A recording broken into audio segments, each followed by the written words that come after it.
बिस्मिल्लाहिर्रहमानिर्रहीम, अस्सलाम वालेकुम, good morning and welcome to morning with Jugan. आप सबको हम सब की तरफ से at morning with Jugan at Pakistan television network जुम्मा बहुत बहुत मुबारक हो। आज जब दुआएं करें, जब नमाज पढ़ें तो प्लीज़ हमें भी अपनी दुआओं में याद रखिएगा, हम भी आपको अपनी दुआओं में याद रखेंगे। आज मैं बात करना चाहूँगी एक बहुत ही इम्पोर्टेंट टॉपिक पे, और वो है लैंग्वेज यानी कि ज़बान। जैसे कि आप जानते हैं, ज़बान का इस्तेमाल किया जाता है अपने एहसासात, ख्यालात और अपने जज्बात को दूसरे लोगों तक पहुंचाने के लिए। लेकिन मेरे ख्याल से आजकल जो बहुत बड़ी प्रॉब्लम या जो बहुत बड़ा मसला आ रहा है वो ये है कि हम अपनी जो मदर टंग है, जो मादरी ज़बान है, उसको वो अहमियत नहीं देते तो देनी चाहिए। इसकी तरफ तो मैं आऊँगी, लेकिन एक ज़बान ऐसी ज़रूर है जो हम सब के बीच में कॉमन है और जिसको सबसे ज़्यादा इग्नोर किया जाता है, और वो है प्यार की बोली। अगर हम कोई भी ज़बान बोलते हो लेकिन उसको प्यार से बोलें तो मेरे ख्याल से उससे बेहतर कोई चीज़ नहीं है। और जिस किस्म की कॉन्फिडेंस आप दूसरे बंदे को देते हैं उनसे प्यार से बात करके, वो और किसी चीज़ से नहीं आपको मिलता। प्यार की बोली बोलें, प्यार से लोगों के साथ डील करें, ताकि हमारी जो ये अफरा तफरी पूरी दुनिया में फैली हुई है वो ज़रा कम हो जाए। हर कोई अगर एक दूसरे की रिस्पेक्ट करेगा, उनके साथ प्यार से डील करेगा तो इसका बेनिफिट ही होगा, नुकसान कोई नहीं। आज इंटरनेशनल मदर लैंग्वेज डे मनाया जा रहा है और इस दिन को मनाने का मकसद है लोगों को ज़बानों की की अहमियत से आगाह करना। इस साल का जो दिन है उसकी थीम है local languages for global citizenship, spotlight on science. ये थीम है। अब इस थीम का मतलब मानी क्या है और इसको क्यों मनाया जा रहा है, ये तो हम जानेंगे गपशप विद जुगन में, क्योंकि आज का हमारा टॉपिक है इंटरनेशनल मदर लैंग्वेज डे, यानी हम मादरी ज़बान के ऊपर बात करेंगे। मादरी ज़बान के तो इंसान की वो बेसिकली शख्स की वो ज़बान होती है जो इसे विरासत में मिलती है, यानी जिस खानदान या घराने में वो पैदा होता है। लेकिन आजकल हम अपने बच्चों को मादरी ज़बान से दूर करके वो लैंग्वेज सिखाते हैं जो हमें लगता है कि सबसे ज़्यादा कॉमन हो, सबसे ज़्यादा इंपॉर्टेंट हो। मेरे साथ भी यही हुआ है। जब छोटी थी तो सबसे ज़्यादा अंग्रेज़ी के ऊपर तवज्जो दी जाती थी और घर में ज़्यादा अंग्रेज़ी ही बोली जाती थी। ऑफकोर्स मादरी ज़बान तो उर्दू एंड ऑफकोर्स पंजाबी थी, लेकिन सबसे ज़्यादा तवज्जो अंग्रेज़ी पे दी जाती थी। और आज मैं इस बात की वजह से बहुत सफ़र करती हूँ, क्योंकि मैं जो स्कूल में भी डाली गई वहाँ पे अंग्रेज़ी ज़बान पे ज़्यादा जोर होता था, तो वहाँ पे अंग्रेज़ी अंग्रेज़ी अंग्रेज़ी। उसके बाद बाहर चली गई पढ़ने के लिए कनाडा, वहाँ से यूनिवर्सिटी करके वापस आई, तो जब तक वापस आई तब तक उर्दू मेरी इतनी वीक हो चुकी थी और इतनी गलत किस्म की उर्दू में बोलती थी, और बल्कि अभी भी बोलती हूँ, जिसके लिए मैं आपसे अक्सर कान पकड़ के माफ़ी मांगती हूँ कि प्लीज़ मुझे माफ़ कर दें। मादरी ज़बान की इंपॉर्टेंस तब आपको पता चलती है, तब अहमियत पता चलती है जब आपके ऊपर वो मतलब इस तरह के मौके आते हैं जब आपको मादरी ज़बान में बोलना होता है। अब पाकिस्तान टेलीविजन नेटवर्क पे जिम्मेदारी है मेरी कि मैं उर्दू में बात करूं, लेकिन अनफॉर्चुनेटली बड़ी दफ़ा, जिस तरह भी मैंने अनफॉर्चुनेटली का वर्ड यूज़ किया, अंग्रेज़ी के अल्फाज यूज़ कर जाती हूँ क्योंकि ज़्यादा कंफर्टेबल या ज़्यादा आसानी से मैं अंग्रेज़ी में बोलती हूँ। तो मेरी आपसे रिक्वेस्ट है, एक इल्तिजा है कि अंग्रेज़ी ज़रूर सिखाएं अपने बच्चों को, उसकी अपनी अहमियत है। लेकिन जैसे मैं मम्मा को भी कहती हूँ जब वो हमजा से ज़्यादा अंग्रेज़ी में बात करती हैं कि मम्मा ज़्यादा इससे उर्दू में बात किया करें, क्योंकि मेरे साथ यही हुआ था कि अंग्रेजी अंग्रेजी अंग्रेजी अंग्रेजी, आगे जाके भी हर किसी से अंग्रेजी में ही बातचीत की और इंसान कट ऑफ हो जाता है बहुत से दूसरे अपने लोगों से। सो प्लीज सबसे पहले उर्दू पे तवज्जो, जो हमारी नेशनल लैंग्वेज है, और फिर उसके साथ साथ जो भी आपकी लोकल लैंग्वेज है, चाहे वो पंजाबी है, सिंधी है, सराइकी है, पश्तो है, जो भी है वो भी सिखाएं। और फिर उसके साथ साथ अंग्रेजी तो स्कूल में सीख ही जाएंगे, वो तो एक नेचुरल चीज़ है। लेकिन एक और बात आपने नोटिस की होगी कि आजकल जो बहुत ज्यादा होना शुरू हो गया, पहले सब अपने अब्बू को, अपने फादर को अब्बू कहते थे या बाबा कहते थे, या अब्बू अब्बा या अम्मी को अम्मी कहा या माँ कहा। अब हमने कहना शुरू कर दिया है मॉम, मामा, मम्मी, फादर्स को कहना शुरू कर दिया डैडी या डैड। बात यह कि हम बहुत ज्यादा जो नेचुरल चीजें थी हमारी, उनसे हम दूर जाना शुरू हो गए। और कुछ लोग तो पॉप्स भी कहते हैं, जो बिल्कुल ही कुछ एक अजीब सा नाम है। देखिए, गोरों में ये बात बड़ी नॉर्मल है और बड़ी नेचुरल है कि वो अपने पेरेंट्स को डैडी एंड मम्मी कहें या मॉम एंड डैड कहें। लेकिन हमारे यहाँ बहुत खूबसूरत लगता है। मैं छोटा होता था हमजा, तो वो मुझे अम्मी अम्मी कहता था, जो मुझे बहुत अच्छा लगता था। जैसे जैसे बड़ा होना शुरू हुआ, क्योंकि उसके इर्द गिर्द सारे उसके फ्रेंड्स जो है वो अपनी अम्मी को मामा कहते थे, तो वो भी मुझे मामा कहता है। कभी उसको बड़ा मेरे पे लाड है तो अम्मी कह देता है। लेकिन मेरे ख्याल से सबसे ज्यादा खूबसूरत लगता है जब बच्चा अपनी माँ को अम्मी कहे या फादर को अब्बू या बाबा कहे, जो मेरे ख्याल से ज्यादा अच्छा लगता है। लेकिन खैर ऑफ कोर्स हर बंदे का अपना एक ओपिनियन होता है।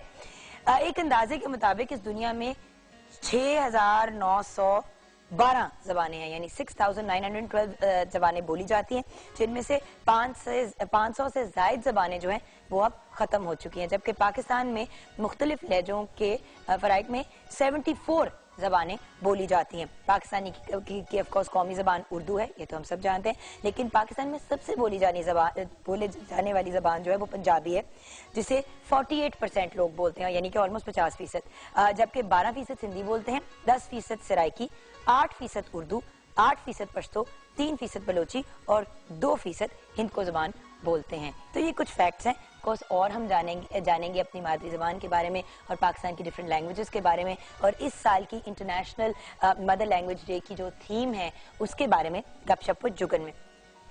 हमारी मादरी जबान हमारी शनाख्त होती है, हमारी आइडेंटिटी होती है, तो जहाँ माँ की एक सर्टन रिस्पेक्ट और रिगार्ड होती है, तो क्योंकि हमारा मुल्क हमारी माँ की तरह है, तो हमारी मादरी जबान की भी उतनी ही अहमियत और रिस्पेक्ट होनी चाहिए। ये मेरा ओपिनियन है, लेकिन आपसे भी आपका ओपिनियन जानना बहुत जरूरी है। 042992000628 पे आप कॉल कर सकते हैं, mj@ptv.com.pk पे आप ईमेल कर सकते हैं, www.facebook.com/morningwithjugan पे आप फेसबुक पे ऐड कर सकते हैं, 21 Mahmood Ghaznavi road PTV centre Lahore पे खतूत, और अगर आपने ट्विटर पे ज्वाइन करना है तो JUGGUNKAZIM पे ज्वाइन कर सकते हैं, और अगर आपने ऑफिशियल फेसबुक का पेज ज्वाइन करना है मेरा JUGGUNKAZIMOFFICIAL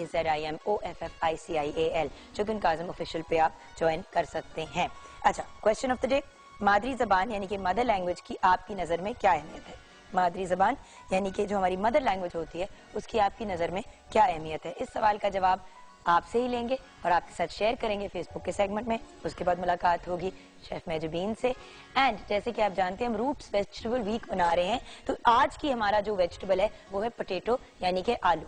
आलू है तो हम सबका फेवरेट, लेकिन ज्यादातर घर में फ्रेंच फ्राइज बनते हैं या समोसे बन जाते हैं, तो हमने सोचा कि डिफरेंट जो आलू की डिशेस हैं वो हम आपके साथ शेयर करें। और ऑफ कोर्स मेजबीन से वैसे ही हम ये जरूर जानेंगे कि जो बहुत क्रिस्पी वाले फ्रेंच फ्राइज होते हैं वो कैसे बनते हैं, उनसे हम एक रेसिपी होती है और उसकी बड़ी सिंपल सी एक ट्रिक होती है जो उन्होंने कल मेरे साथ शेयर की थी, तो वो डेफिनेटली हम आपके साथ शेयर करेंगे।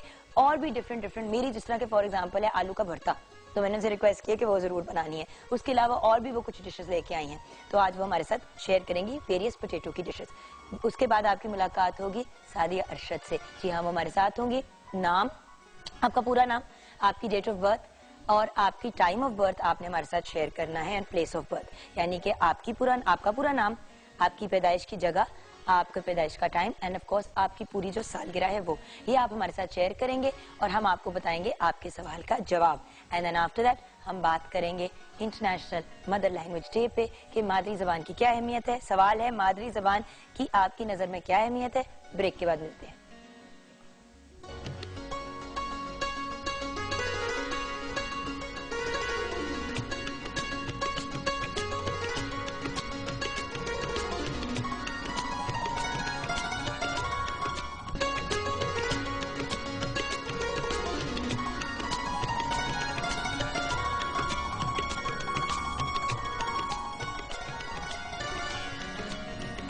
Welcome back from the break viewers.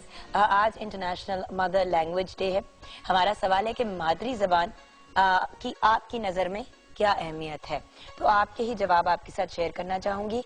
End of course हम सब की तरफ से आप सबको जुम्मा बहुत मुबारक हो। अनवर मियाँ, मादरी जबान की अहमियत को एक ईंट की तरह होती है जो बिल्डिंग को की ईंटों इकट्ठे रखता है। अच्छा, बेसिकली फाउंडेशन का एक रोल जो है वो अदा करती है। जोएब हसन ने कहा है जो जबान आप ज्यादा बोलते हैं उसके अल्फाज का इस्तेमाल ठीक करके अपना ख्यालात और जज्बात का इजहार ठीक तरीके से कर सकते हैं। बिल्कुल ठीक आपने कहा। कॉलर भी हैं हमारे साथ, डॉक्टर अजमल नियाजी साहब हमारे साथ हैं, और इनसे बेहतर कौन हमें हमारे आज के सवाल का जवाब दे सकता है। अस्सलाम वालेकुम। वालेकुम अस्सलाम। क्या हाल है आपके सर? जी जी मेहरबानी, आप खैरियत से हो? मैं आपका प्रोग्राम कभी देखता हूँ, बहुत अच्छा। Thank you so much sir. अच्छा डॉक्टर, मुझे ये बताएं कि मादरी जबान की आपकी नजर में क्या अहमियत है? अहमियत ही मादरी जबान की है। मैं समझता हूँ कि पूरी दुनिया में जितनी कौमी जबानें हैं वो मादरी जबानें हैं। चीन की जबान देखें, चीन मादरी जबान है चीनी, रूस की, जापान की, हिंदी, तुर्की। मैं तुर्की में गया तो तमाम लोग तुर्की बोलते थे। एक भी मुझे आदमी नहीं मिला जो उर्दू बोलता हो। हालांकि उर्दू जो है वो तुर्की जुबान का लफ्ज है, लेकिन वहाँ कोई उर्दू नहीं बोलता था। वहाँ पर शलवार भी तुर्की लिबास का जुबान का लफ्ज है। लेकिन मैं ये समझता हूँ कि जो माँ की जुबान है, जो माँ की तरबियत है, वो अगर हमारी जिंदगियों में शामिल रहे तो हम तरक्की की मंजिलें तय कर सकते हैं। अब हम सोचते मादरी जुबान में है, अच्छा ध्यान हमें उर्दू जुबान में आता है और बात हम अंग्रेजी जुबान में करते हैं। तो मैं अंग्रेजी जुबान के खिलाफ नहीं हूँ, ये बैनुल अक़वामी जुबान है, उर्दू में बैनुल अक़वामी जुबान, लेकिन उर्दू मादरी जुबान नहीं है। हमारी जुबानें पंजाबी, पश्तो, सिंधी, ये कौमी जुबानें हैं। सही। अच्छा, लेकिन राब्ते की कोई जुबान होनी चाहिए ना। राब्ते की जुबान के लिए हमने उर्दू को मुंतखब किया, तो उर्दू भी तकरीबन हमारी मादरी जुबान बन चुकी है, क्योंकि उर्दू बोलने वाले, उर्दू स्पीकिंग लोग भी यहाँ हैं। तो इसमें कोई मुखालता या कोई तनाज़ा नहीं होना चाहिए। लेकिन मेरे ख्याल में जो आपने आज टॉपिक मुंतखब किया और जो पूरी दुनिया में मनाया जा रहा है वो बेहतरीन है। और मैं समझता हूँ कि दुनिया वाले भी इस बात को, इस मामले को समझते हैं कि मादरी जुबान अफजल है, मादरी जुबान बेहतर है, मादरी जुबान मुआविन है। देखिए, हम अपने मुल्क को मादर वतन कहते हैं, हम माँ धरती कहते हैं, हम अपनी जमीन को। तो माँ की जो हैसियत है उस पर गौर करना चाहिए। और वही बात है ना कि माँ की इज्जत सर आंखों पे, और जो लोग, मैं जैसे कि शुरू में भी कंप्लेन कर रही थी डॉक्टर साहब कि at the end of the day अगर मामा ने ज्यादा थोड़ी सी तवज्जो दी होती मेरी उर्दू के ऊपर और आपा की उर्दू के ऊपर और मेरे भाई की उर्दू के ऊपर, तो शायद आज उर्दू अंग्रेजी में उतनी फ्लुएंसी होती। बचपन में अंग्रेजी पे इतनी तवज्जो दी, आप जब आए भी इतनी दफा प्रोग्राम पे सर, तो मैंने आपसे शिकायत की कि देखें अब इस स्टेज पे, इस उम्र पे जब मेरा बच्चा उर्दू सीख रहा है तो मैं भी सही तरीके से कोशिश कर रही हूँ कि अपने तलफ़्फ़ुज़ को और थोड़ा सा बेहतर तरीके से पढ़ना सीखूं। वरना बड़ी प्रॉब्लम होती है। अपनी लैंग्वेज, अपनी मदर लैंग्वेज ही आप बोल सकते हैं तो अंग्रेजी, जर्मन, फ्रेंच का क्या फायदा। बिल्कुल ठीक है। अब देखिए ना, एक और बात जो मैं बड़ी अहम बात करने वाला हूँ जुगन जी, वो ये है कि उर्दू जुबान हम बोलते हैं तो आदमी अंग्रेजी बोलते हैं। अच्छा, उर्दू जुबान में अंग्रेजी के लफ्ज इस्तेमाल करने की क्या तुक है? नहीं तो इंग्लिश जो आजकल की जुबान हो गई है, आप अंग्रेजी बोलो। अच्छा, क्या ज्यादा अंग्रेजी बोलता था, लेकिन जब उसने उर्दू बोली तो उसकी तकरीर में एक भी अंग्रेजी का लफ्ज नहीं था, एक भी अंग्रेजी का लफ्ज क़ायद आज़म की उर्दू में नहीं था। उन्होंने बिल्कुल साफ सीधी उर्दू बोली। और ऐसी उर्दू आज हमारे जो हुक्मरान है, कोई भी हुक्मरान हो, आज का हो पिछला हो, वो सारे अंग्रेजी बोलते। बल्कि सदर जरदारी को तो उर्दू पढ़ना नहीं आती थी। जब वज़ीर आज़म नवाज शरीफ ने उर्दू में हल्फ लेने के लिए ख्वाहिश जाहिर की तो उन्होंने कहा जी मैं तो उर्दू पढ़ नहीं सकता। अब देखिए, जिस मुल्क का सदर जो है वो कौमी जुबान में और उर्दू मादरी जुबान भी तकरीबन हो चुकी है, वो हल्फ नहीं उठवा सकता, तो वो क्या वो सदर है। अच्छा देखिए ना, मैं सिर्फ एक सेकंड लूंगा आपका। मतलब मेरे आका मौला ने फरमाया कि माँ के कदमों तले जन्नत है। उन्होंने ये तखसीस नहीं फरमाई कि माँ जवान है, बूढ़ी है, मुस्लिम है, गैर मुस्लिम है, ईसाई है, मुसलमान है। माँ है। माँ, सारी दुनिया की माँ जो है वो सबकी माँ है, माँ साझी होती है। तो माँ के कदमों तले जन्नत है। तुम अपनी माँ की खिदमत करो, माँ की जो तरबियत है उसका ख्याल करो, तो तुम्हारे लिए जिंदगी जो है वो जन्नत बन सकती है। तो मेरे ख्याल में ये बहुत अच्छी बात है और हमें इस पर गौर करना चाहिए। हमें पंजाबी की तरफ भी, उर्दू की तरफ भी तवज्जो देनी चाहिए। और टेलीविजन पर तो पंजाबी के प्रोग्राम भी होते हैं, उर्दू के प्रोग्राम भी बहुत अच्छे होते हैं। और उर्दू खालिसतन उर्दू बोलनी चाहिए जो उर्दू है। लेकिन वो लोग जो हम अंग्रेजी में बोलते हैं वो उर्दू में भी है या तो। अच्छा, जो डॉक्टर साहब टाइम बहुत कम है, हमने अब जाना है। Thank you so much for calling sir. आप you became a part of the program, we really appreciate it. लेकिन हमें जरा आगे भी जाना है, बट जो आप बातें कह रहे हैं बहुत खूबसूरत और बहुत पते की बातें कह रहे हैं। थैंक यू सो मच, बहुत बहुत शुक्रिया। जी हाँ, अस्सलाम वालेकुम। वालेकुम सलाम। आप कुछ ऐड करना चाहेंगे? जुगन, वैसे तो कुछ रह नहीं गया, मगर यही कि मादरी जुबान की अहमियत बहुत ज्यादा है। बच्चा हो, बड़ा हो, बुरा हो, हर कोई अपने जज्बात का इजहार जो है वो बातचीत से ही करता है। अपनी इसी जुबान को खूब से खूब तर बनाए तो जिंदगी जो है वो बहुत जो है वो खुशहाल हो जाएगी, मैं यही कहूंगी। अच्छा, तो आते हैं अपनी आज की रेसिपीज की तरफ। बहुत से आलू रिलेटेड बातें बिल्कुल करनी है हमने? आज बिल्कुल हम तो आलू डे ही लगता है सेलिब्रेट करें इतनी ये है ही आलू डे, क्या मतलब लग क्या रहा है, हम आलू डे ही सेलिब्रेट करें? बिल्कुल आज बहुत सारी चीजें बन रही हैं। आलू के समोसे, आलू के चीज रोल और उसके अलावा आलू का आपका फेवरेट जो है वो मक्खन के बघार वाला भरता बन रहा है। और आलू के पराठे? आलू के पराठे नहीं बन रहे हैं। आलू के पराठे जुगन हर घर में बनते हैं, हमने इतनी दफा बनाए हैं। आज हम ये छोटी छोटी चीजों पे जो है फोकस करके कवर करेंगे। एक आलू का रायता भी बन रहा है, वो भी आपकी फरमाइश पे बन रहा है। कल आपको मूली वाले पराठे नहीं खिलाए? हाँ, मैंने कल इस वजह से खाए थे कि आज आलू के मिलेंगे, मुरब्बतन खाए थे। अच्छा चले आ जाते हैं। ठीक है, जो सबसे पहले 2 रेसिपीज बस मैं शेयर करूंगी। आलू का रायता ये वर्बली सा बता दूंगी बाद में। सबसे पहले आलू का जो भरता हम बना रहे हैं उसके लिए आलू लेंगे हम आधा किलो, इनको बॉईल करके मैश कर लेंगे। प्याज इसमें 1 अदद, मक्खन इसमें 2 खाने के चम्मच, नमक हस्बे जायका, सुर्ख मिर्च 1 खाने का चम्मच, इसमें दड़ा मिर्च हम यूज करेंगे, जीरा 1 चम्मच है, सुर्ख मिर्च साबुत 5 अदद, लीमू का रस इसमें 2 खाने के चम्मच, अनारदाना 1 चम्मच, साबुत धनिया 1 चम्मच, कलवंजी इसमें आधी चम्मच है, हरी मिर्चें 2 अदद और हरा धनिया 1 खाने का चम्मच। आलूओं को बॉईल करके आपने इसमें 2 टेबलस्पून जो बटर है उसमें से 1 टेबलस्पून गरम गरम में आपने मिक्स करना है। उससे ये होगा कि सारा बटर का फ्लेवर आलूओं में आ जाएगा। साथ ही आपने नमक मिर्चें शामिल की।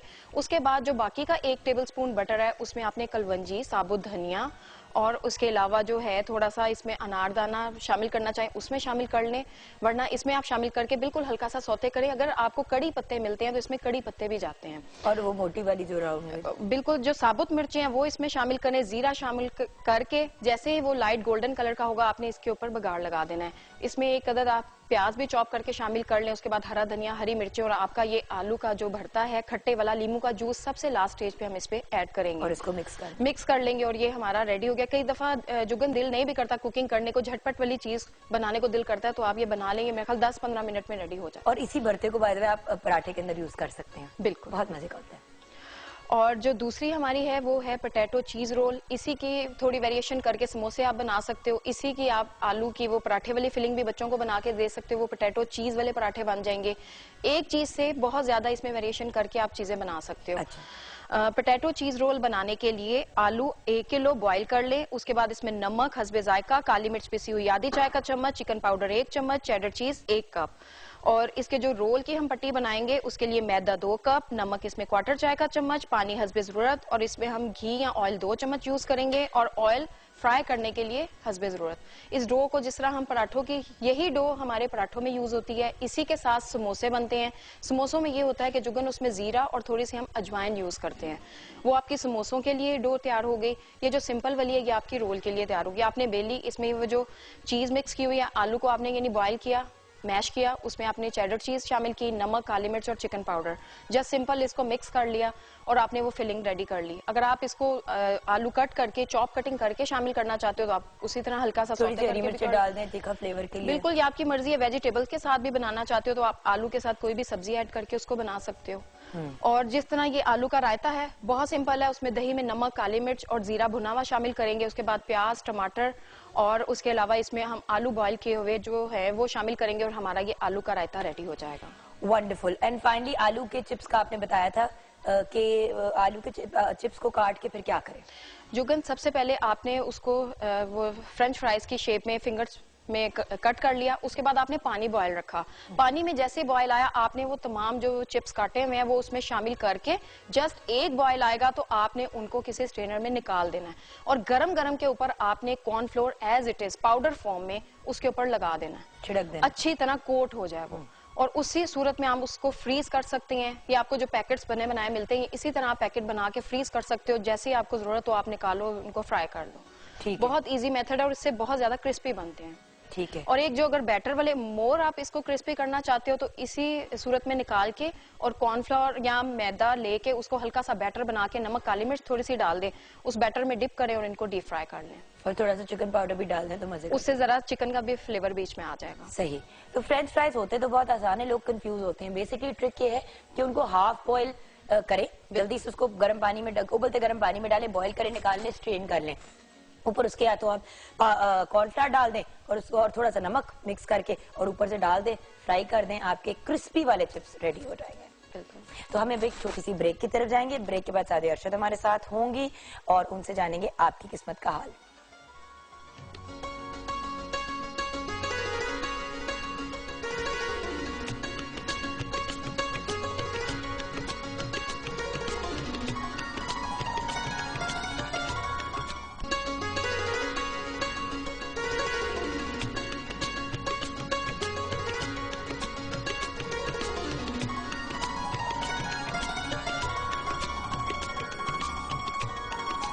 Welcome back from the break viewers. असादी अरशद हमारे साथ है और आपकी किस्मत का हाल बताएंगी। अस्सलाम वालेकुम और जुम्मा मुबारक। वालेकुम अस्सलाम, जुम्मा आपको भी मुबारक हो। बहुत कैसी हैं आप? मैं बिल्कुल ठीक ठाक, अल्लाह का शुक्र। कल बड़ी डिनर पे गई हुई थी आप बच्चों को लेके?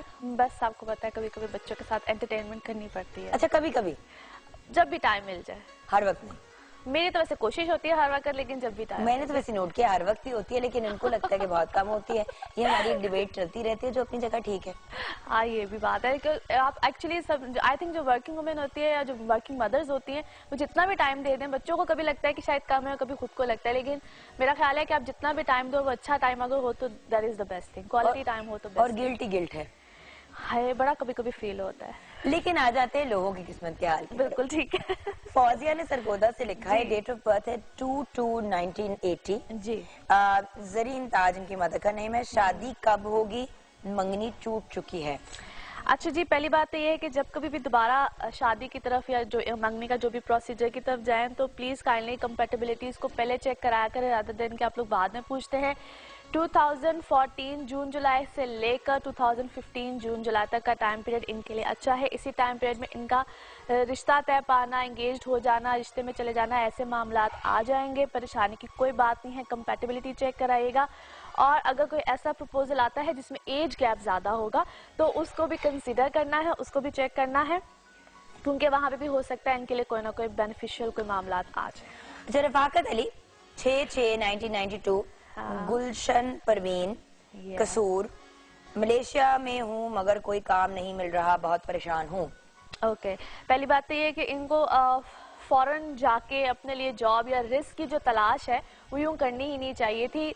हाँ, मुझे से लगता है कि इनकी वापसी हो जाएगी और अगले 4-5 महीनों तक, और उसके बाद जो होगा इनके लिए हो सकता है दोबारा आफ्टर 2 इयर्स कोई ऐसे सर्कमस्टांसेस बने कि ये बाहर जा सके। तब तक यहीं पे रह के काम करें। अभी मेरा उनको मशवरा ये कि मई जून तक जहाँ पे इस वक्त ये हैं वहाँ पे ट्राई करें। अगर कुछ होता है तो वेल एंड गुड, अदरवाइज इनकी वापसी हो। और एज भी इतनी कम है, कुछ हो ही जाएगा। अच्छा, शहरबानो का लेके उसके बाद हम स्टार्स की तरफ आएंगे। सबसे पहले शहरबानो 7/12/1990, रेहाना बीबी इनकी मदर का नाम है, फैसलाबाद से। मेरी शादी कब होगी? लव हो जाएगी। हाँ। पहली बात तो ये कि छोटी एज की शादी में इनको प्रॉब्लम आएगी, लिहाजा ये जब हो जाएंगी कोई 28-29 साल की तो तब जाके शादी स्टेबल रहेगी। आई नो कि ये जवाब सुनना अक्सर लोगों को पसंद नहीं होता है, उनके वो शायद ड्रीम्स और सब कुछ बहुत वो अर्ली एजेस में ज़्यादा होते हैं, लेकिन है मेरा इनको मशवरा ये है कि ये थोड़ा सा इस चीज़ को अगर डिले में ले जाए तो बेहतर है। वैसे तो इस साल के एंड तक इनका रिश्ता होता हुआ नजर आता है मुझे, लेकिन उस रिश्ते में कोई प्रॉब्लम आ सकती है, यानी कि रिश्ते का होना और उसका ख़त्म हो जाना। ज़रूर कंपैरिजन कराएं। और फिर दूसरी बात जो इम्पोर्टेंट चीज़ है वो ये है कि अगर इनका कोई डिले आता है या इनको कोई प्रॉब्लम आती है, रिश्ता होता है, टूटता है, अगर 1-2 बार भी अगर ऐसा होता है तो परेशान ना हो, इनकी किस्मत में ऐसी चीज है। लिहाजा शादी और मंगने का जो टाइम पीरियड है उसको लंबा कर दें। लव मैरिज होगी? मुश्किल है काफी, इनकी शादी पसंद वो आएगी, फैमिली की पसंद से। नेक्स्ट अब चलते हैं स्टार्स की तरफ। जी बिल्कुल जी, चलते हैं। सबसे पहले जी एरीज, बुर्ज हमल, और हम बता रहे हैं आज के दिन से लेकर 27 तक की, यानी कि नेक्स्ट थर्सडे तक का। और इन लोगों के लिए जी ओवरऑल सर्कमस्टांसेस बेहतर है, लेकिन इस वक्त अच्छे खासे डुअल माइंडेड भी हैं, परेशानी भी आ सकती है। पर्सनल लाइफ में भी बहुत से प्लैनेट्स का 7th हाउस में होना ये कॉम्प्लिकेशंस लेकर आता है रिलेशनशिप्स में, आइदर पार्टनरशिप घर में हो या बाहर की पार्टनरशिप यानी कि वर्क पार्टनरशिप, दोनों में कहीं ना कहीं मेजर प्रॉब्लम्स आ सकते हैं। सो यहाँ पे इनको बहुत सोच समझ के फैसले करने हैं। इनकी पिछली चीजों का खत्म होना, नए मामलात का सामने आना, खास तौर पे जो डेट्स बता रही, पढ़ाई लिखाई, 23rd, 24th, इन डेट्स में ये बहुत एहतियात करें। मून की पोजीशन अच्छी नहीं है, इनको किसी किस्म का लॉस आ सकता है। जो भी नया मामला, नया रिस्क या जो नया काम करना होगा वो 26 ऑनवर्ड्स करें तो इनके लिए बेहतर है। पढ़ाई शराई का मामला बिल्कुल ठीक रहेगा।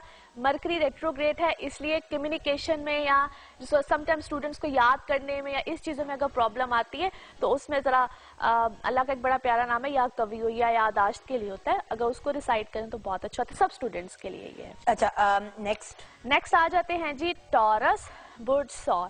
Taureans a great time period, in fact a perfect time period.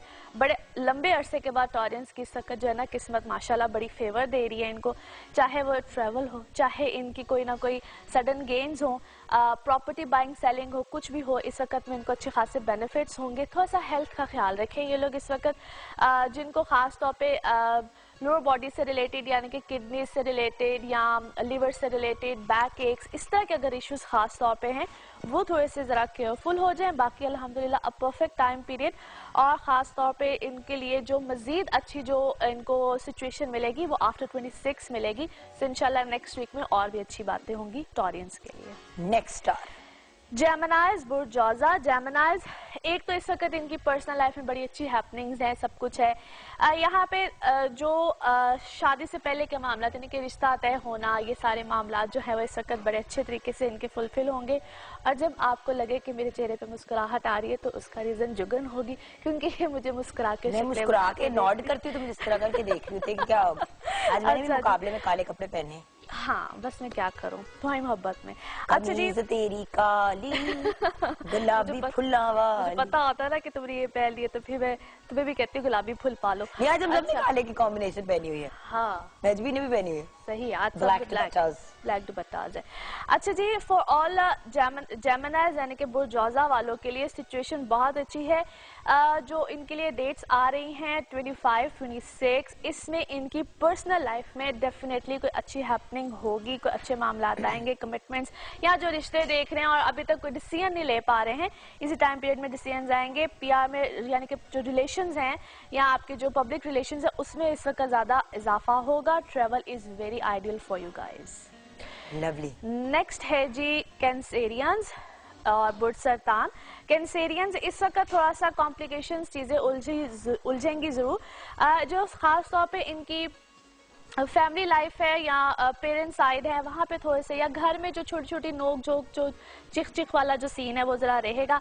इसमें इनके अपने मिजाज ही बहुत ज़्यादा रहेंगे हाई, और कहीं ना कहीं बहस में चले जाना, कुछ इस तरह की चीज़ें इनको बार बार प्रॉब्लम देंगी। सो वहाँ पे थोड़ा सा ख्याल रखें।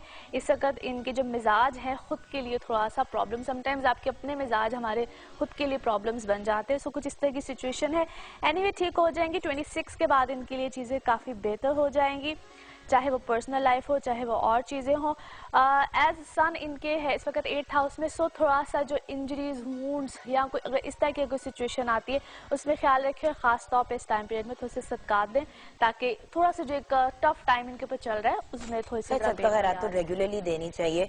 बेशक वो जो कहते हैं ना नजर का एलिमेंट, मतलब मैं ये नहीं कहती कि है नहीं है, वो अपनी जगह है चीजें, बट बात ये कि जनरली जब आप अच्छा करेंगे तो आपके साथ अच्छा होगा on a very basic level. Actually क्या होता है कि समटाइम्स आप बहुत प्रोमिनेंट हो रहे होते हो, ऐसे लोगों की नज़रों में आए हुए होते हो, तो बेहतर होता है कि अगर आप सदकात देते हो, तो वैसे भी कहते हैं सदकात बहुत सी बलाओं को टालते हैं, तो बेशक इसमें बहुत ज़्यादा रिलीफ मिलता है इंसान को। सही। अच्छा जी, उसके बाद आ जाते हैं लियोज बुर्ज असद। इस वक्त लियोज के लिए बहुत अच्छे हालात है, बेहतर चीज़ें भी हैं। अदर देन दिस के ये थोड़ा सा अगर उलझे ना और कश्मकश में ना जाएं कि मुझे करना चाहिए कि नहीं करना चाहिए। ओवरऑल इस वक्त सिचुएशन बहुत फेवर भी देगी। नई पार्टनरशिप्स आएंगी। जो लोग वर्क पार्टनरशिप के हवाले से ज़रा थोड़े से कंसर्न है उनके लिए नई पार्टनरशिप्स हैं। जो लोग ट्रेवल करना चाह रहे हैं, this is a good time period. Students के लिए बहुत अच्छा टाइम पीरियड है। अच्छे रिजल्ट्स, अच्छी चीज़ें, एडमिशन्स अच्छे आगे मिलने, इस तरह की चीज़ें आएंगी। जो लोग ट्रांसफर्स, जो लोग अपने वर्क में जो ट्रांसफर, जो सिटी टू सिटी ट्रांसफर्स हैं, उसमें हो सकता है इस वक्त उनको अनफेवरेबल कुछ सिचुएशन मिले, बट बाय द टाइम वो भी ठीक हो जाएगी। इस टाइम पीरियड पे जो जिस तरह से भी हो रहा है उसको लेट इट गो, क्योंकि आफ्टर अ मंथ इंशाल्लाह चीज़ें काफ़ी बेहतर होगी। ये मर्क्यूरी की सिचुएशन कब ठीक होगी? क्योंकि आई थिंक मर्क्यूरी से काफी मेस मच रहा है ना लोगों के लिए। मर्क्यूरी रेट्रोग्रेड है, जिसको हम रुजत की हालत या उल्टी चाल कहते हैं, उसको अरबी में रुजत की हालत कहते हैं। ये जो इस वक्त, क्योंकि इसको मर्क्यूरी रिलेट करते हैं कम्युनिकेशन से, तो लोगों की बातचीत या जो डिफरेंट हर एक पे वेरी करता है कि उसके बर्थ चार्ट में क्या पोजीशन है, तो वो कहीं ना कहीं आपको प्रॉब्लम्स देते हैं। समटाइम्स ऐसी बात नहीं करनी होती है, लेकिन सो कहते हैं ना स्लिप ऑफ बेसाख्ता मुंह से निकल जाती है। बिल्कुल ऐसे ही है, ऐसे ही हो रहा है। अच्छा, एनीवे कुछ दिनों में ठीक हो जाएगा by the end of this month.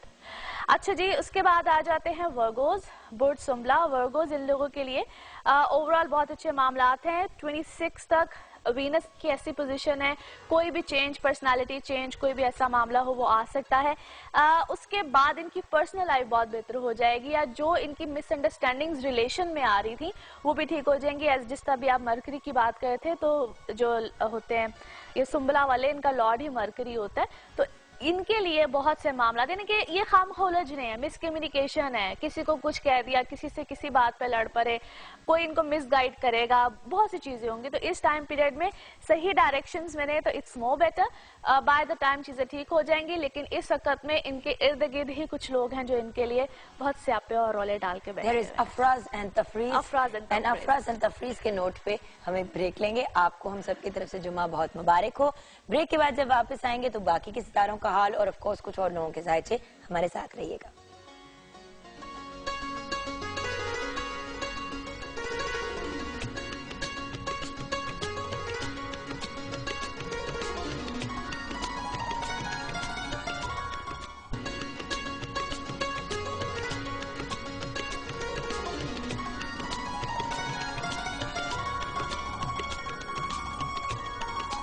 Welcome back from the break viewers. बाकी के 6 सितारों का हाल बताना बहुत जरूरी है और वो भी बताएंगे, लेकिन जल्दी से ट्विटर के जो हमारे कुछ फॉलोअर्स हैं उनके जवाबात।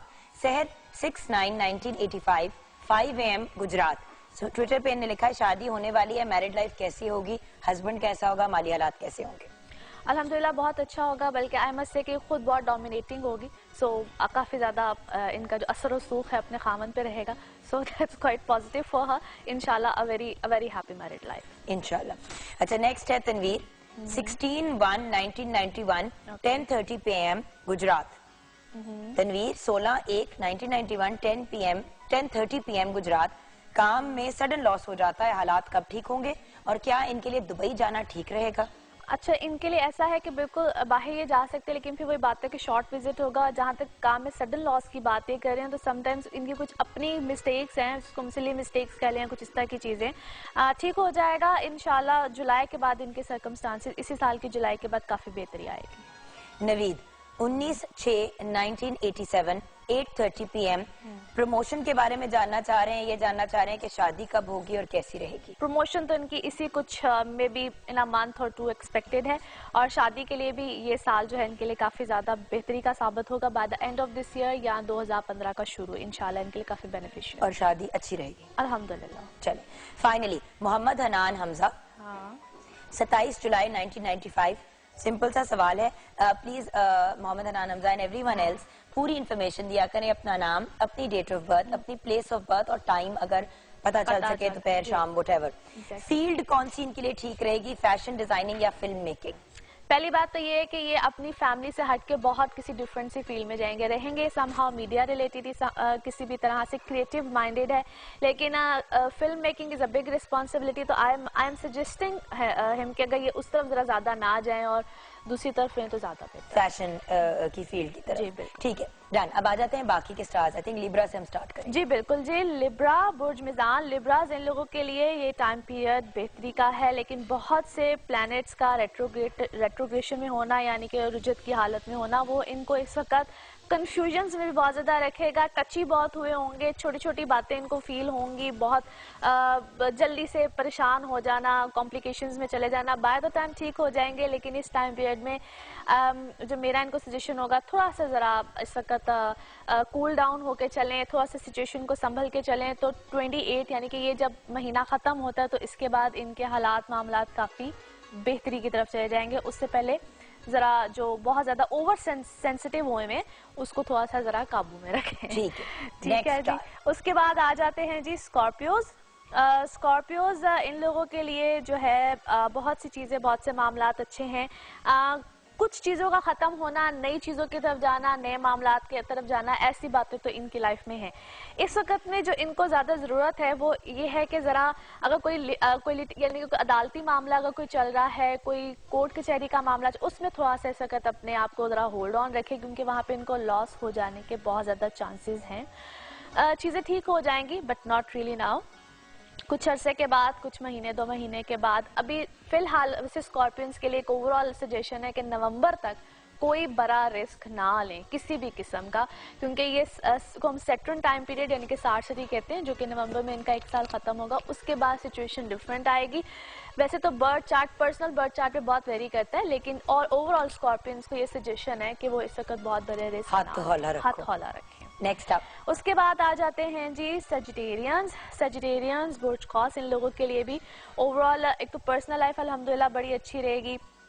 कुछ 26 के बाद जो जुनून भूत सवार हैं इनके ऊपर मोहब्बत के, उनका ज़रा मिजाज टेम्परामेंट ज़रा हल्का होगा इस वक्त में। एक अच्छी खासे इश्क की दौड़ में जो है ये चल रहे हैं, तो वहाँ पे ये है कि कोई ना कोई बेहतरी भी आएगी इनकी पर्सनल लाइफ में, इनकी रिलेशनशिप्स में, लेकिन थोड़ा सा अपने जज्बात को ज़रा होल्ड ऑन करें, उसके बाद जाके ज़रा राइट डिसीजन की तरफ आएंगे। बाकी किसी भी किस्म का कोई इन्होंने कोई ऐसा काम करना हो जिसमें कोई एग्रीमेंट्स, कोई साइन, कुछ इस तरह की चीज़ें हों, उसमें थोड़ा सा केयरफुल रहें। हर किसी को वैसे कह दिया सादिया कि ये नहीं करना, तो ये तो मतलब सबके काम रुक जाएंगे। मैंने कब कहा है सबको? सजिटेरियंस को अब तक कहा है, और दूसरे नंबर पे मैंने सबसे पहले कहा था एरीज को, और नाउ सजिटेरियंस। नहीं, अभी आपने से पहले भी कहा है स्कॉर्पियंस को कि शुरू होते हैं खत्म होते हैं, लेकिन वो भी नवंबर तक ना करें। नहीं लिब्रा को भी नहीं, वो तो नवंबर तक तो उनकी 60 सती आती है ना। वैसे तो इस वक्त अगर देखा जाए तो लिब्रास भी 60 सती में है और वर्गोस भी 60 सती में, जिनकी अब एंड हो रहा है।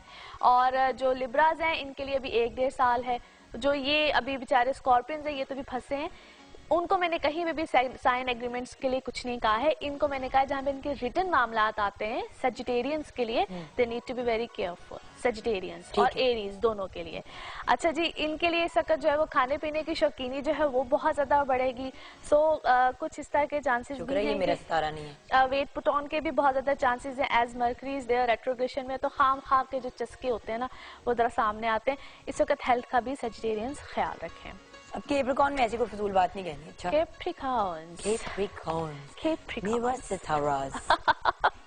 अच्छा जी, कैप्रिकॉर्न ओवरऑल पहले से बहुत बेहतर सिचुएशन है, मगर आफ्टर 26 मजीद बेहतरी आएगी। जो होल्ड ऑन पे चीजें हैं जिसका भी आप ब्रेक में भी जिक्र कर रही थी, उसको भी होल्ड ऑन, वो एग्जिस्ट करनी चाहिए, उनकी एग्जिस्टेंस इस वक्त इम्पॉर्टेंट है।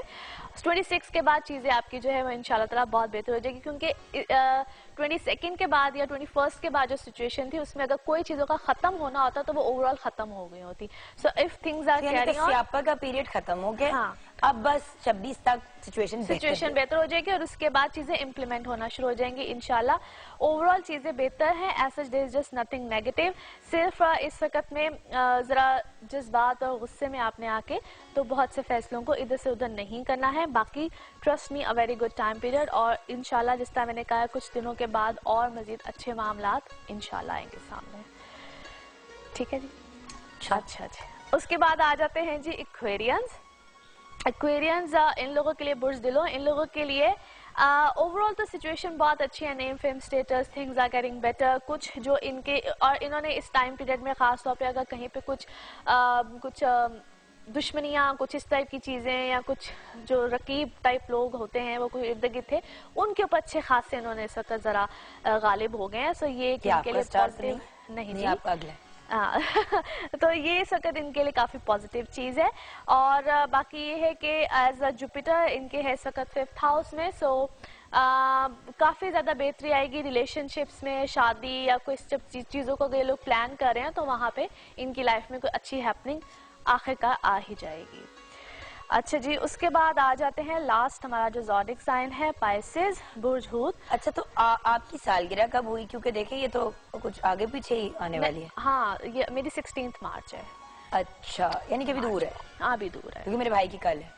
अच्छा, मेरी बहन की 28 को है, नेक्स्ट फ्राइडे। आप सब भी शेयर करें कि आप सबकी सालगिरह। हाँ, बिल्कुल।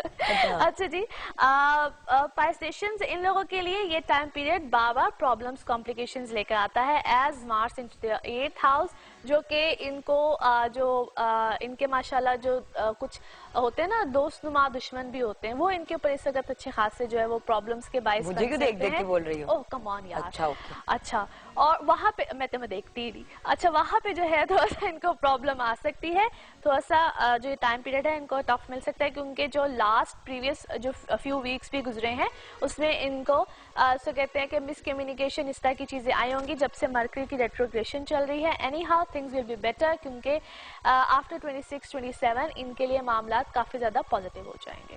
अच्छा, आ जाते हैं कुछ और जायचों की तरफ। जी, मोहम्मद नवीद हैं, 4/3/1983। मोहम्मद नवीद जिन्होंने रावलपिंडी से लिखा है 4/3/1983। ज़हूर अनवर मदर का नाम है। शादी कब होगी? रिश्ता आता है लेकिन मगर टूट जाता है, बहुत परेशान हूँ। ओके 4/3/1983। अच्छा जी, रिश्ता आता है मगर टूट जाता है। इसका एक तो पहली बात यह है कि अभी इससे पहले जो खास तौर पे इनके लिए 2-2.5 साल थे, अगर उसमें कुछ इस तरह के मामलात होते रहे हैं, बल्कि इनका तो अभी तक अच्छी बात यह है कि इनका कोई भी निकाह नहीं हुआ है, उनके निकाह का भी टूट होता तो वो भी शायद टूट जाता। एनी हाउ, जब भी इनका आगे कोई प्रपोजल है, काइंडली एक तो करवाइएगा कंपैरिजन, और 2015 जून जुलाई के बाद हालात मामला ज्यादा बेहतर होंगे, तब जाके कोई डिसीजन लीजिएगा, और काइंडली कंपैरिजन जरूर कराइएगा, क्योंकि फर्दर भी हो सकता है आपको इस तरह की कॉम्प्लिकेशंस आ सकती हैं। अच्छा, कमर अमानत ने लिखा है, कमर आपने 2-3 दफा लिखा है ट्विटर के, बता भी दें, आपने सिर्फ अपनी डेट ऑफ बर्थ भेजी है, तो सिर्फ डेट ऑफ बर्थ पे तो मुश्किल हो जाता है, बट ठीक है, आपको जितना जनरल बता सकती हैं बता दीजिएगा। कमर अमानत नाम है। 1 जून 1996।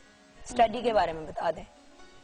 वैसे प्लीज कोशिश किया करें कि मतलब एक तो पूरी इन्फॉर्मेशन देना, आप लोग डिमांड करते हैं कि जवाब दें, जवाब सिर्फ तब दे सकते हैं जब आप इन्फॉर्मेशन पूरी दें। और खास तौर पे जब कोई एक क्वेश्चन हो ना, उसका जवाब देना जरा इजी होता है। एनीवे, ये टाइम पीरियड थोड़ा सा इसके लिए टफ है, जो कि नवंबर 2013 से ऑनवर्ड्स इसको कॉम्प्लिकेशंस प्रॉब्लम्स आ रही हैं, खास तौर पे अपनी एजुकेशन के मामले में। जल्दी जो है अपनी एजुकेशन को छोड़ देना या उसमें कोई कॉम्प्लिकेशंस का आना, इनका कोई यानी कि पढ़ाई में कोई गैप आएगा या फिर अपनी कोई लाइन को चेंज करेंगे कुछ ना कुछ, लेकिन इनकी एजुकेशन वाली जो साइड है वो अच्छी खासी प्रॉब्लम वाली मुझे नजर आती है, लिहाजा उस पर इनको अच्छा खासा कॉन्सेंट्रेट करने की जरूरत है। और हमें एक अच्छी खासी ब्रेक लेने की जरूरत है।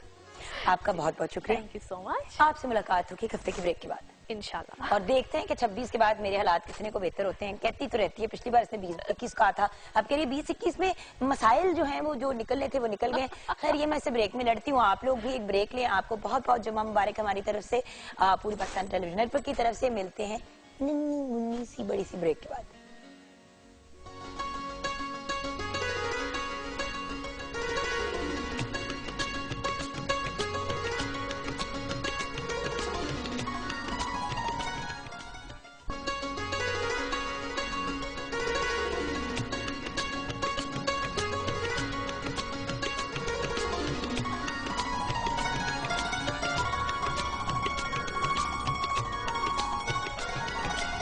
Welcome back from the break viewers. It's an honour आज जिस पर्सनालिटी को मैं इंट्रोड्यूस करा रही हूँ, 2 दिन से हम इनको पकड़ने की कोशिश कर रहे हैं क्योंकि माशाल्लाह she is been very busy, क्योंकि इनकी फील्ड भी आज के दिन से रिलेटेड है, तो उससे प्रीएम्प्टिव एंड आफ्टरवर्ड्स के भी बहुत से काम हैं। But we are very grateful कि आज हमें डॉक्टर सुगरा सदफ ने ज्वाइन किया है। इनकी तारीफ में कहने को तो बहुत सी चीज़ें, मगर कुछ फैक्ट्स ही शेयर करूंगी। Punjab institute of language art and culture की ये डायरेक्टर हैं। इनको आज हमने इन्वाइट किया, जो पंजाब में पंजाबी जबान को प्रमोट करने के हवाले से भी बहुत काम कर चुकी हैं। पंजाब यूनिवर्सिटी से फिलोसफी में PhD की डिग्री हासिल कर रही की है, जो पंजाबी सूफी शायरों के ऊपर बेस्ड है, वो भी हम मजीद डिस्कस करेंगे। आप माशाल्लाह एक बहुत अमेजिंग पोइटेस भी हैं। 10 किताबें आपकी शाया हो चुकी है, जिनमें से 5 पोइट्री की हैं और 5 रिसर्च पे बेस्ड हैं। आप पंजाबी के एक चैनल FM 95 की स्टेशन डायरेक्टर भी हैं, बेहतरीन टेलीविजन होस्ट हैं, क्योंकि best compare PTV regional award भी हासिल कर चुकी हैं और इंटरनेशनल कॉन्फ्रेंसेस भी अटेंड करती हैं, इंटरनेशनल मुशायरों में भी हिस्सा लेती हैं। अब मैं रुक जाती हूँ वरना बात नहीं हो पाएगी। अस्सलाम वालेकुम। वालेकुम सलाम। लेकिन बड़ा अच्छा लग रहा है, बोलती नहीं। डॉक्टर साहब देखिए, बात ये कि माशाल्लाह आपने इतना काम किया हुआ है और आज के टॉपिक और आज का जो दिन है उससे इतने परफेक्टली आप रिलेट करते हैं कि बिल्कुल आई एम वेरी एक्साइटेड कि आज बात पते की होगी और टॉपिक से रिलेटेड ही होगी। जरूर। सबसे पहले तो मदर लैंग्वेज कौन सी होती है? मेरी जैसे कि पंजाबी फैमिली में बोली जाती है, उर्दू भी बोली जाती है, बट क्योंकि मैं पाकिस्तान में पैदा हुई हूँ तो क्या मेरी उर्दू है लैंग्वेज, पंजाबी कौन सी है मेरी लैंग्वेज? मेरे ख्याल है कि जुगन ये बड़ा क्लियर होता है कि मदर लैंग्वेज वैसे तो कहा जाता है माँ बोली, लेकिन माँ बोली दरअसल धरती की जुबान है, जमीन, जिस जमीन के साथ आप वाबस्ता हैं। यानी पंजाब में आप रहते हैं तो आपकी मदर लैंग्वेज पंजाबी है, यानी पंजाब की जुबान है। उसको आप सराइकी कहें, पंजाबी कहें, पोठोहारी कहें, कोई भी जुबान आप कह लें, लेकिन पंजाब की जुबान जो होगी वो मदर लैंग्वेज होगी। अगर आपको बाय चांस अगर आपको घर में अंग्रेजी बोलते हैं तो आपको अंग्रेजी बोली गई, लेकिन उसका मतलब ये नहीं कि मदर लैंग्वेज आपकी अंग्रेजी हो गई, क्योंकि आप इस धरती की बेटी हैं, तो आपकी मदर लैंग्वेज वही होनी चाहिए जो पंजाब की जुबान है। तो मदर लैंग्वेज के हवाले से बड़ी कंफ्यूजन्स भी हैं, और इस हवाले से तो फिर उर्दू क्या हुई? क्योंकि उर्दू तो कहते हैं हमारी नेशनल लैंग्वेज है, तो नेशनल कंफ्यूजन। जुगन पंजाब के हवाले से बड़ी ज्यादती हुई शुरू से ही। तो एक मैं बात ये क्लियर करूं कि जब पाकिस्तान बना था तो उससे पहले पंजाब भी एक 4 इकाइयां थी, और जो पहले से मौजूद थे, हजारों साल की तारीख थी। यानी पंजाबी जुबान में आप देखें हमारे पास 1000 साल का अदब मौजूद है। सही। और पंजाब भी मौजूद था, बलूचिस्तान, खैबर पख्तूनख्वा, सिंध, ये 4 इकाइयां थी। इन्होंने मिल के पाकिस्तान बनाया है। पाकिस्तान ने पंजाब को नहीं बनाया, पाकिस्तान ने खैबर पख्तूनख्वा को नहीं बनाया, बलूचिस्तान को नहीं बनाया, सिंध को नहीं बनाया। इन 4 इकाइयों ने मिल के फैसला किया कि हमने इकट्ठे रहना है और एक मुल्क में रहना है। अब जब इकट्ठे रहने का फैसला किया तो उस वक्त ये करता धरता ने फैसला किया कि अब इन पर एक जुबान हम सिर्फ लागू करेंगे और बाकी इनकी जुबानें छीन लेंगे। यानी जो जुबानें आप हजारों सालों से बोलते आ रहे हैं, जो आपका कल्चर है, जो आपका विजडम है, और आज भी 48% हमारे मुल्क में पंजाबी बोली जाती है। पंजाबी बोली जाती है, और उनको छीन के उनके ऊपर एक जुबान लागू की गई। और जब जुबान लागू कर देते हैं, अब मैं किसी जुबान के खिलाफ नहीं हूँ, मैं खुद उर्दू में भी लिखती हूँ, लेकिन ये कि जब जुबान लागू की गई, अब देखिए मेरी दादी जो है वो एक हाफजा है, एक उसमें सूफी शायर की हाफजा है, या वो है नहीं है, लेकिन मैं कह रही हूँ उनको बहुत सारे शेर याद हैं।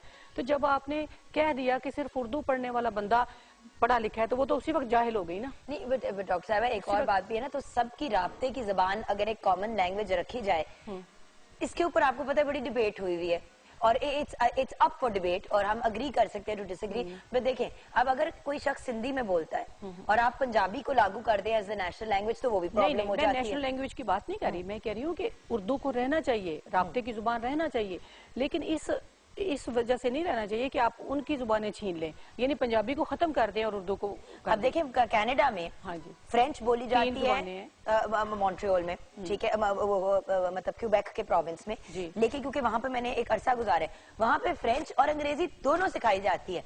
आपस में जब आप कभी जाएं क्यूबेक, तो सारे फ्रांसीसी में बोलते हैं, अंग्रेजी आती है, लेकिन वो अपनी जो उधर की माँ बोली अपने आप फ्रेंच कंसिडर करते हैं, उसको तरजीह देते हैं। बिल्कुल, मेरा ये थीसिस नहीं है कि आप उर्दू को खत्म करें या नहीं, वो राब्ते की जुबान रहनी चाहिए, लेकिन पंजाबी को भी प्रमोट करना चाहिए।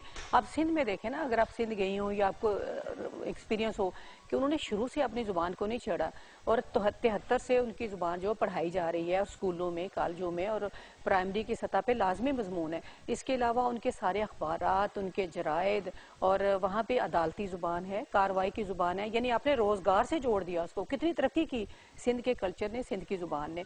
जुबान और कल्चर जो होता है वो जमीन से वाबस्ता होता है, ना उसका मजहब से ताल्लुक है, ना किसी और एक्टिविटी से ताल्लुक है। तो हमारी पंजाबी जुबान है, ये सबसे ज्यादा रिच जुबान है, इसलिए कि हमारे पास 8 सूफी शायर हैं।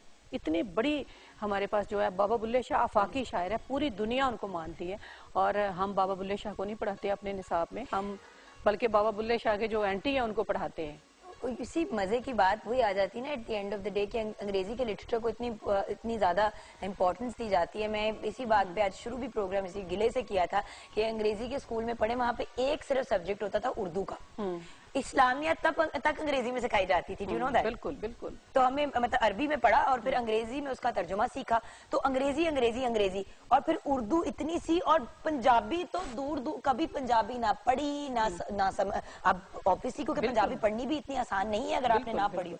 बिल्कुल बिल्कुल सही बात है, लेकिन जुगन अब मसला ये है कि सिंध में तो पहले से ये राइट थी, अब बलूचिस्तान ने भी कर दी है, खैबर पख्तूनख्वा ने पिछली दौरे हुकूमत में इसको लागू कर दिया है। अब सिर्फ पंजाब वो वाहिद सूबा रह गया है कि जहाँ पे पंजाबी जुबान नहीं पढ़ाई जा रही। इस हवाले से हमने कल राना मशहूद अहमद खान साहब को बुलाया था अपने इदारे में, वहाँ पे राइटर से उन्होंने मुलाकात की, खिताब भी किया, तो उन्होंने कहा हम इस पे काम कर रहे हैं और इंशाल्लाह नेक्स्ट ईयर से इस पर कोशिश करेंगे कि पंजाब के स्कूलों में इब्तदाई तौर पर नाफिज की जाए। और एक और अहम बात मैं ये बताऊंगी कि हमारे, जिस तरह आपने कहा कि अंग्रेजी मीडियम में आप पढ़ी हैं, तो अंग्रेजी मीडियम के जो स्कूल हैं वो इस पे काम कर रहे हैं। ये जो बड़े बड़े इदारे हैं, बड़े बड़े नामवर, उन्होंने सोचा है कि ये हमारी अपनी ज़ुबान है, इस पर भी काम किया जाए, और वो कोशिश कर रहे हैं कि अपनी सतह पे इसको लागू करें। मैं उनको बिल्कुल बहुत अप्रिशिएट भी करती हूँ, और मैं समझती हूँ कि उनकी कोशिश है। अंग्रेज़ी आलमी ज़ुबान है, उसको भी हमें सीखना चाहिए। और ये नहीं होता कि बंदा एक ज़ुबान में फंस के रह जाता है। आप जितनी ज़ुबानें बोलेंगी, जितनी ज़ुबानें सीखेंगे, इल्म हासिल करेंगे। और ये फैक्ट है कि छोटी उम्र में, जैसे जब बच्चे छोटे होते हैं, आप उनको 15 जबानें भी सिखाना चाहे तो आसानी से सिखा सकते हैं, आगे जाके प्रॉब्लम होती है। बिल्कुल। मैम, एक छोटी सी ब्रेक लेनी है। ब्रेक के बाद जब वापस आएंगे तो आज के दिन क्या इवेंट्स किए जाएंगे, क्या तकरीबात की जाएंगी, घर पे हम क्या कर सकते हैं अपनी मादरी जबान को प्रमोट करने के लिए। अंग्रेजी तो स्कूल में सीख लेंगे, उर्दू भी सीख लेंगे, तो हमारी जो मादरी जबान है उसको घर पे कैसे प्रमोट किया जा सकता है, कोई टिप्स अगर आप खवातीन जो घर पे हैं, जो फादर्स हैं, उनको दें। ये सब कुछ छोटी सी ब्रेक के बाद।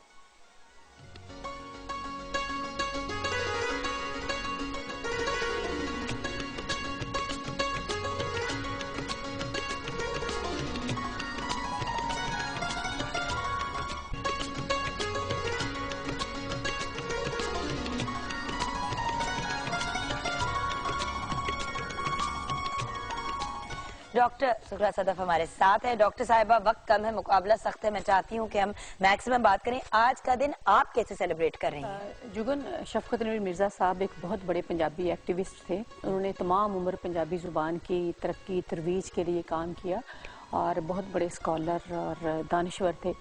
तो वो कोई 2 साल पहले उनकी वफ़ात हो गई है। तो हमने उनके हवाले से शफकत नवीर मिर्ज़ा अवार्ड शुरू किया है। पिछले 21 फरवरी को हमने पहली दफ़ा ये अवार्ड, उसके साथ 1 लाख रुपया जो दिया, वो मुश्ताक सूफ़ी साहब जो कि पंजाबी के बड़े एक्टिविस्ट हैं और शायर हैं, दानिश्वर, उनको दिया। आज दूसरा अवार्ड हम दे रहे हैं, और गवर्नर पंजाब इंशाल्लाह चौधरी सरवर साहब शाम 5 बजे ये अवार्ड देंगे एक स्कॉलर को और एक्टिविस्ट को। उसके साथ हम एक म्यूज़िकल इवनिंग कर रहे हैं शाम को, जिसमें बाबर न्याजी और जावेद न्याजी होंगे। तो कल हमने 3 सेशन किए 21 फरवरी के हवाले से, कि माँ बोली और जो इब्तदाई तालीम है उसमें वज़ीरे तालीम चीफ गेस्ट थे। इसके अलावा एक हमने किया कि पंजाब के जो फ़न, सकाफ़त और आर्ट है, और मीडिया का, तो पीटीवी के लोग भी शामिल थे उसमें, और सारा जो मीडिया हमारा इस वक्त है उसमें वो शामिल था। और हमने क्या कि पंजाबी ज़ुबान को वक्त देना चाहिए, अखबारात में भी और इलेक्ट्रॉनिक मीडिया में भी। और फिर तीसरा ये था कि पंजाबी ज़ुबान और कल्चर के बारे में जो कुछ हमारे दिमागों में, दिलों में कन्फ्यूजन्स हैं, उनको दूर की जाएँ। यानी पंजाब का जो विरसा है उस हवाले से, अब देखें हज़ारों साल की तारीख मैंने पहले आपको बताई, हमारे जो ईडियम्स हैं, जो अकवाले ज़री हैं, जो हमारे इसी तरह मुहावरे हैं। अब एक मुहावरा आप बोले ना तो उस पर आप एक तकरीर पूरी उसके पीछे है। तो वो मुहावरे जो हैं वो हज़ारों सालों के तजर्बों से हैं। अगर आप पंजाबी ज़ुबान को छोड़ देते हैं तो उनको ख़त्म कर देते हैं। आप देखें, अगर अपनी ज़ुबान से आप जुड़े रहते, आज जो हमें दहशत गर्दी और इज्जत पसंदी नज़र आती है वो नहीं आती, इसलिए कि हमारे सूफ़ी शायरों ने कभी भी किसी इंसान को दूसरे इंसान से कमतर जाना ना बरतर, वो सब लोगों को एक जैसा जानते हैं, वो किसी भी मज़हब से हों। बुल्ले शाह की बात करें, मियाँ मोहम्मद की बात करें, तो उन्होंने इंसानियत का और इखलाकी अक़दार का दर्स दिया। तो इस हवाले से मैं समझती हूँ कि पंजाबी ज़ुबान की तरक्की की तरफ हमें जुड़ना चाहिए, क्योंकि ज़मीन से आप उठ जाएंगे तो आप खला में, आपकी पहचान ही कोई नहीं, आप कहाँ जाएंगे। अच्छा, मगर एक पॉइंट ऑफ क्यूरियोसिटी, क्योंकि आपका इतना इंटरेस्ट है लैंग्वेज में and you are a student of languages, तो आप कितनी लैंग्वेजेस बोल लेती हैं, समझ लेती हैं? जी, मैं सबसे पहले तो यही बताऊं, आपने भी पहले कहा था कि पंजाबी पढ़नी मुश्किल है, तो मैं जब एमए तक पढ़ रही थी तो मैं पंजाबी ना पढ़ सकती थी ना लिख सकती थी, क्योंकि मैं भी उसी सारे सिस्टम का हिस्सा हूँ कि मेरा अगरचे ताल्लुक गांव से है, हमारे घर में पंजाबी बोली जाती थी, लेकिन मुझे लिखना पढ़ना नहीं आता था क्योंकि मैंने स्कूलों में नहीं पढ़ी थी। फिर मैंने एमए में जाकर मुझे जब शऊर आया, जब मुझे पता चला मेरा हक क्या है, मुझसे क्या छीना गया है, तो फिर मैंने पंजाबी पढ़ी, और मुझे कोई 10 दिन भी नहीं लगे कि मैं फ्लुएंटली पंजाबी पढ़ने भी लगी और लिखने भी लगी। उसके बाद मैंने पंजाबी की तरफ मैं आई हूँ और मैंने काम किया है। आप देखिए जुगन, एक मैं छोटी सी आपको बात बताऊंगी, हमारा जो सिलेबस है, जिस तरह आपने अंग्रेजी में पढ़ा या उर्दू में पढ़ते हैं, आप उर्दू में अगर आप पढ़ेंगे तो लखनऊ की तारीख पढ़ते हैं, लखनऊ के शायर पढ़ते हैं। अंग्रेजी में आप पढ़ते हैं हम कीट्स और सारे ब्राउनिंग और सब उनको, मिल्टन को उनको पढ़ते हैं, रॉबर्ट फ्रॉस्ट। अब उनकी नज़में जो है वो बर्फबारी पे है, नवंबर का है, दिसंबर। हमारे यहाँ तो वो मौसम नहीं है, हमारे यहाँ मौसम है सावन। अब मेरे निसाब में सावन के बारे में होने चाहिए ना, कि सावन के झूले हैं, सावन का मौसम क्या है। अब हम अंग्रेजी महीनों का जब नाम लेते हैं तो उसके साथ तारीख जुड़ी हुई है वहाँ की, हमारी तारीख नहीं जुड़ी हुई। हमारे अस्से कत्ते पो माँ आएगा तो हमें पता चलेगा ये कटाई का मौसम है, ये बारिश का मौसम है, ये सर्दी का, ये गर्मी का है। ये सारी चीजें हमारे हाफजे और हमारे इर्द गिर्द से जुड़ी हुई हैं। क्योंकि हम जब दिसंबर की बात करते हैं तो सिटिंग इन लाहौर, जो बर्फबारी का कॉन्सेप्ट हमारे जहन में आता है वो हमसे रिलेटेड नहीं है, वो प्रॉब्ली मरी एंड अप नॉर्थ के एरिया से बिल्कुल बिल्कुल बिल्कुल सही। तो इस हवाले से मैं समझती हूँ कि ये हम सब का फर्ज है कि हम अपनी जुबान की तरफ लौट कर चलें और उस पर काम करें। अच्छा, आपने कहा जुबानें कितनी बोलती हैं, सॉरी, तो मैं पंजाबी जुबान बोलती, लिखती, पढ़ती हूँ, उर्दू, अंग्रेजी भी मेरी ठीक है, क्योंकि सारी दुनिया आपने तीनों कवर कर ली ना। आप अपनी माँ बोली बोल लेती हैं, आप अपनी नेशनल लैंग्वेज बोल लेती हैं और इंटरनेशनल लैंग्वेज भी बोल लेती हैं। क्योंकि सारी दुनिया मुझे घूमने का मौका मिला तो ज़ाहिर है फिर अंग्रेजों से बात करनी पड़ती है, तो वो आ ही गई है अंग्रेजी थोड़ी बहुत। और इसके अलावा मुझे सिंधी की समझ है, मैं पढ़ भी लेती हूँ, समझ भी लेती हूँ। और बाकी जो हिंदको वगैरह ये तो थोड़ी मिलती जुलती है ना, सिर्फ पश्तो जुबान नहीं मुझे पाकिस्तान के हवाले से आती, और वो मेरा दिल करता है कि मैं कभी ज़रूर सीखूं। और मैं आजकल एक कायदा मुरतब कर रही हूँ जिसमें चारों जुबानों के जो बुनियादी लफ्ज़ हैं वो हम करेंगे, पश्तो, सिंधी, बलोची और पंजाबी के, ताकि अगर एक वर्ड आप बोलते हैं तो आपको पता चले पश्तो में इसको क्या कहते हैं। कुछ बुनियादी चीज़ें हमें आपस में पता चलें ताकि हमारे दरमियान अमांगी बढ़े। हमांगी इससे बढ़ेगी, खाली दूसरी जुबानों से नहीं बढ़ेगी। What a beautiful message थी। Thank you so much doctor साहिबा, and good luck today। I know कि आज आपका बड़ा मसरूफ दिन है और प्रॉब्ली कल का दिन भी, क्योंकि ये बिल्कुल इंशाल्लाह पहले भी और बाद में भी और ड्यूरिंग भी बहुत मसरूफियात होती हैं। थैंक यू, आपने अपने बहुत बिजी स्केड्यूल में से हमारे लिए टाइम निकाला, बहुत शुक्रिया। एंड शेफ मेजमी, सब कुछ रेडी हो चुका है, आपको नजर आ ही रहा है, देख लें। रायता भी रेडी है और समोसे हैं, रोल हैं और भरता, सब कुछ रेडी हो चुका है। वंडरफुल। तो अब मेरे ख्याल से मैं आपको यही कहूंगी कि you should have a great weekend, और वीकेंड पे को एंजॉय करने और स्टार्ट करने से पहले हम जरूर ये कहेंगे कि 10 में है कुछ खास। आइए देखते हैं नेस्ले एवरीडे टी पार्टी।